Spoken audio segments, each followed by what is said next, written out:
levano i patti di cazzine, chiarati levano i commenti, levano insieme comodi di cazzine, e levano i commenti. A series of terrible explosions shook the city. The relay towers became colossal columns of flame, falling on residents' houses and destroying the streets below. Violent fires raged for several days, and when they were finally put out, the heaps of twisted iron and sad memories were all that remained of Project Heimdall. Little changed in the country. Ministers continued to fight over power. Old players were deposed by new ones, each more vain than the last. A lack of principles became a synonym for success. Ordinary citizens remained a bargaining chip in political games, small cogs in the soulless machine of total surveillance and control.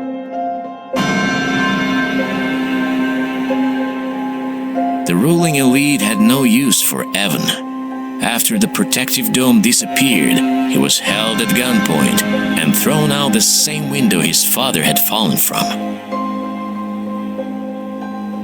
Like father, like son, they shouted at him in a mocking farewell.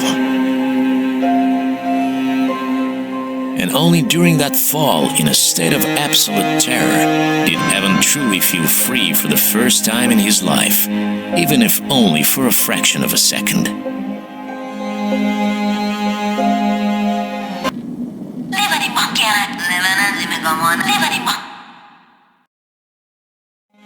Over time, the huge relay towers became a familiar part of the urban landscape. Slowly turning rusty and useless, they hung gloomily over the heads of everyone below.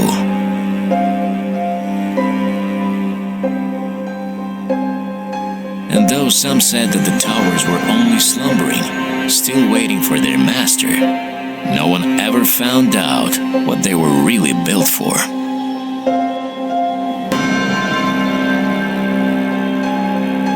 Little changed in the country.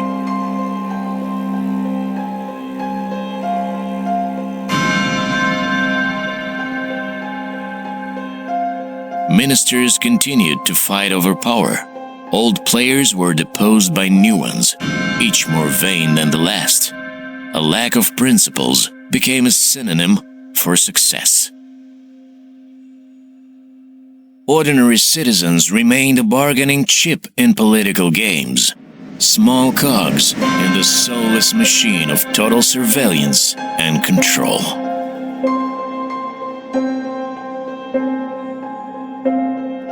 Evans wasn't in vain. None of the ministers who so passionately wanted it. Who knows how much worse things could have been if Heimdall had fallen into the wrong hands. But in the final seconds of his life, Evans still thought, could things have turned out differently? Was there ever any way for me to change something for the better?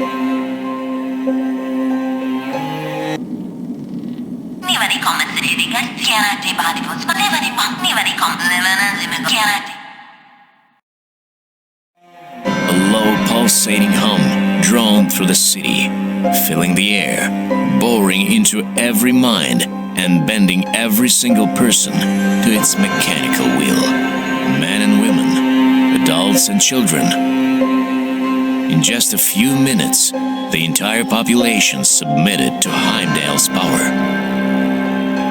From then on, people thought, felt, wished, and did only what was required of them.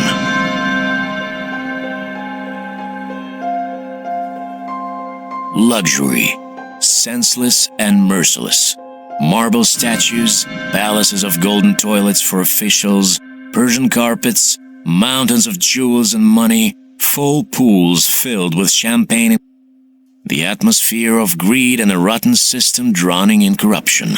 People stopped seeing anything wrong in it. The worship of one idol over another cause no kind of conflict. The signal from the relays took care of that. The wise leader was replaced by the luxurious leader, and no one noticed.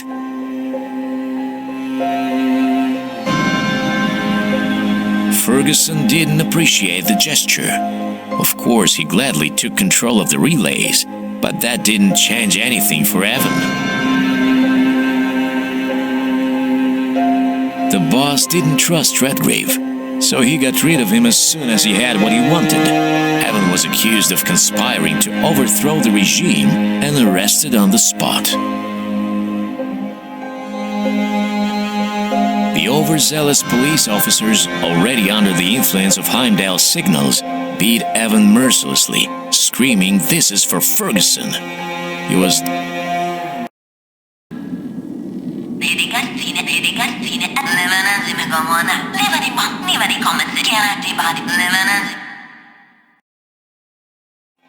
A low pulsating hum droned through the city, filling the air, boring into... In just a few minutes, the entire population submitted to Heimdall's power. From then on, people thought, felt, wished, and did only what was required of them.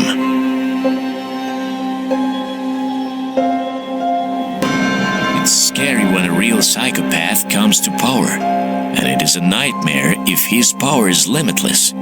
But there are no words to describe the horror when this maniac gains control of your mind.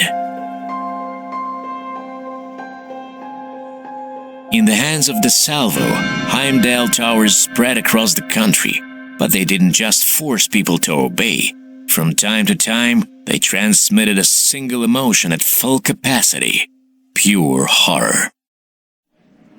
Beside themselves with fear, people would increasingly hole up in the deepest crevices they could find, like mice. They had less and less time for anything useful.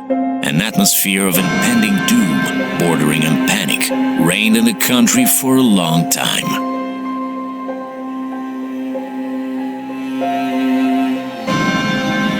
Evan plunged into a world of boundless overindulgence.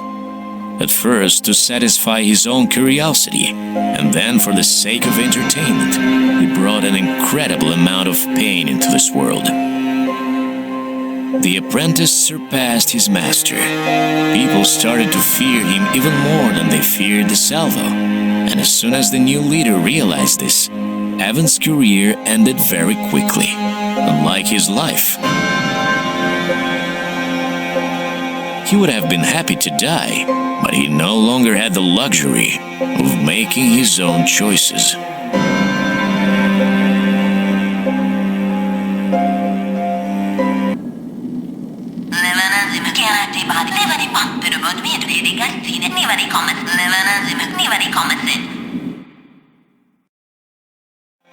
A low pulsating hum droned through the city, filling the air. In just a few minutes, the entire population submitted to Heimdall's power. From then on, people thought, felt, wished, and did only what was required of them.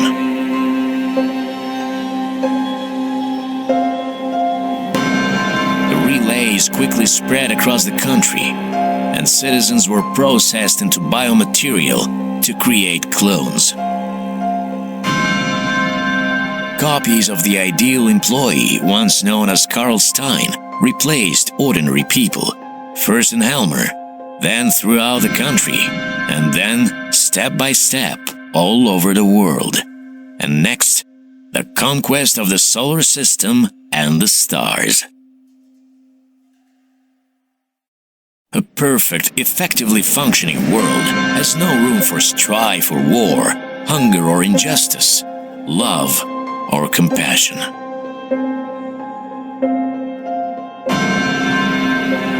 When the work was done and everyone, even his family, had been erased from his life, Evan shared the same fate as his boss. They passed away as equals, proudly looking at the fruits of their labor, leaving behind an ideal society that worshipped their images, preserved their Bible, and forever remembered Evan as a prophet beside the divine Isaac Weinberg. Death did not frighten Redgrave, because he had accepted it on his own free will, unlike the millions of people he had deprived of the choice.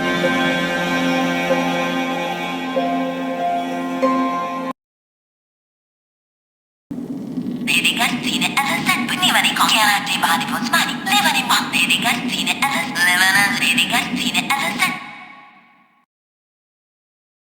A low pulsating hum droned through the city, filling the air.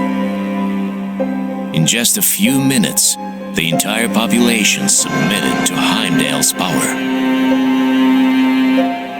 From then on, people thought, felt, wished, and did only what Heimdall deceived Evan unshamedly. With the relays at his disposal, he spread them quickly throughout the country and immediately carried out his plan to destroy the population.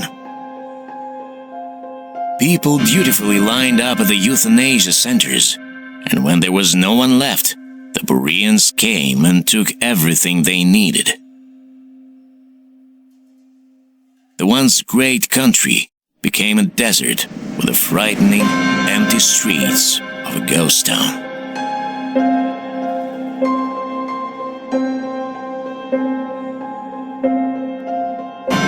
Evan wasn't able to see it through to the end. He was only able to marvel at how quickly his fate had been decided, and regretted that Heimdall didn't find enough soap for his rope. At least he wasn't around to witness one of the largest genocides in history, and the destruction of his family along with it.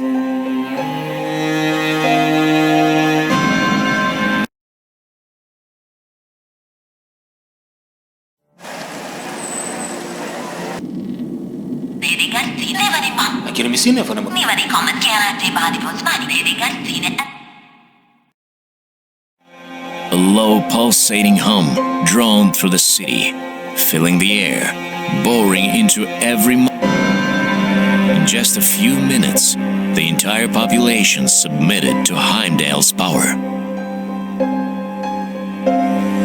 From then on, people thought, felt, wished, and did only what was required of them.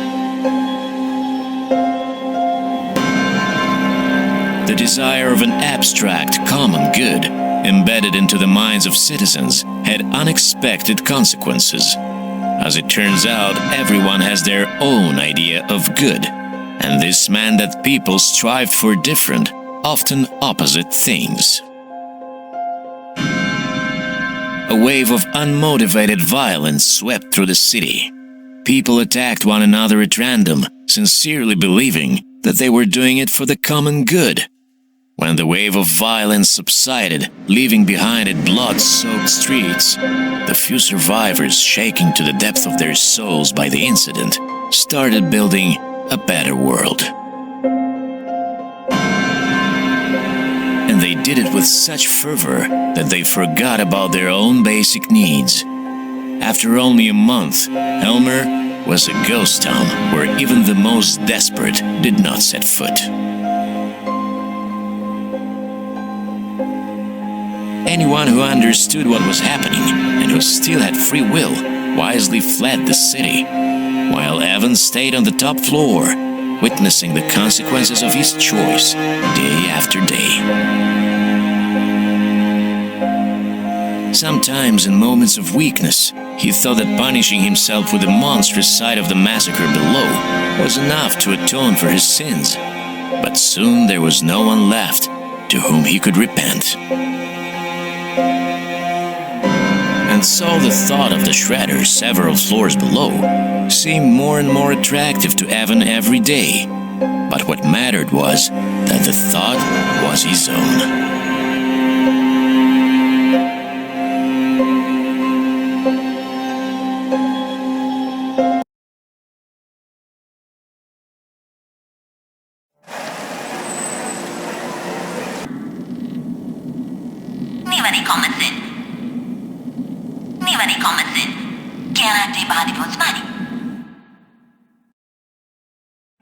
A low pulsating hum drawn through the city, filling the air.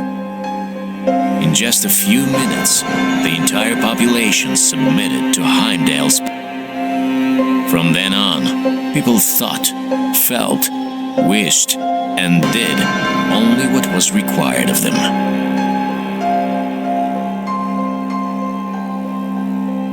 Is a cult of personality really such a bad thing?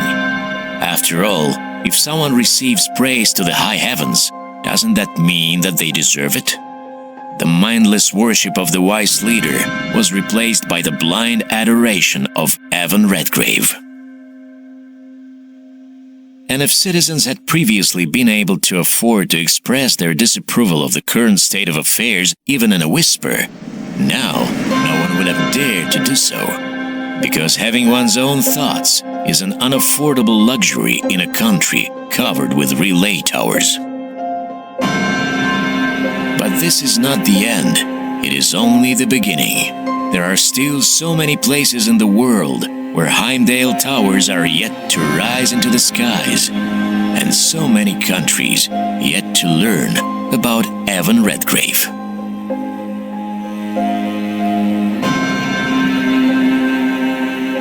Replacing the wise leader, is that not the pinnacle of a ministry career? The name Redgrave was respected before, but now it inspires awe. Isn't that what you wanted for your son, Father? Isn't that the greatness you dreamed of when you created Heimdall? Evan sits at the top of the world, and everything belongs to him, from the mountains and rivers to the people and their thoughts. He alone decides what his subjects can feel and want. Evan Redgrave is a god now, and what does it matter that the fate of all gods is loneliness?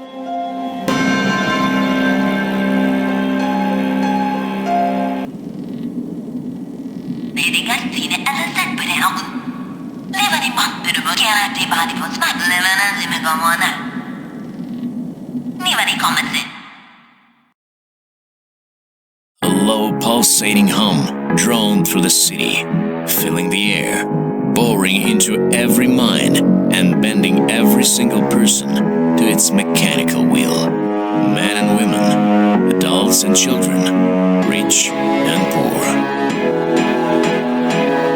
In just a few minutes, the entire population submitted to Heimdall's power. From then on, people thought, felt, wished, and did only what was required of them.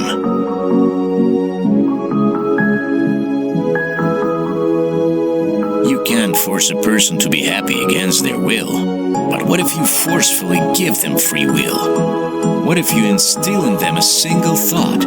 From now on, you make your own decisions and take responsibility for your own actions. Could it bring about peace? The inhabitants of Helmer were the first to become truly independent. Even though their lives weren't perfect, their choices were often far from ideal, and the consequences of these choices were painful. But they had their own choices, their own happiness, and their own mercy. The ministers, all of them were executed. The monstrous and useless bureaucratic apparatus was gradually dismantled, and the ministry building was turned into a museum dedicated to senseless cruelty. Evan became a full-fledged member of the new society. When asked about what happened in the last days of the great state, he would only smile and stay silent. He had no wish to recall his time spent in the ministry or the nightmares that he witnessed and took part in. Evan lost himself in real work and finally reunited with his family.